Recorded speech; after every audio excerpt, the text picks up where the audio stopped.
And after Venezuelan oil prices fell, a group of friends left noisy and crowded Caracas for bare plainlands in Yaracuy to raise cattle, under the premise that Venezuela has a future. Since that moment, they turned an abandoned land into green crop fields and became self-reliant while helping others. In this new episode of the series Venezuela on the Move, Adriana Sivory and Jesus Romero tells us their story. Let's see. It's always hot in Venezuela, and these cattle are especially adapted to hot climates. Some are pure breed, known as Gyr, and others are crossbreeds of two types of cattle, called Girolando.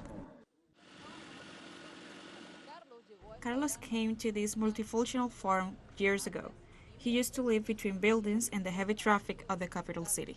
I didn't know what agriculture was. I was in the suburbs doing masonry work and other things. I met some friends and they invited me to rescue this land. We started planting corn, sweet potatoes, and then little by little we learned about cattle raising, because we didn't know anything about that. First we had a cow, then two, and so on. Currently, there are 120 animals, 25 of which are exclusively for milking. From them, they obtain a very good quantity of milk.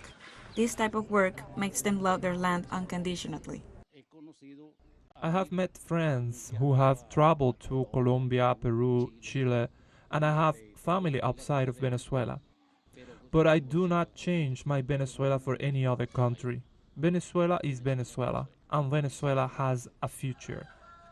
If it's about the future, Frank finds it here. To manage production, they hire more staff according to every season's requirements.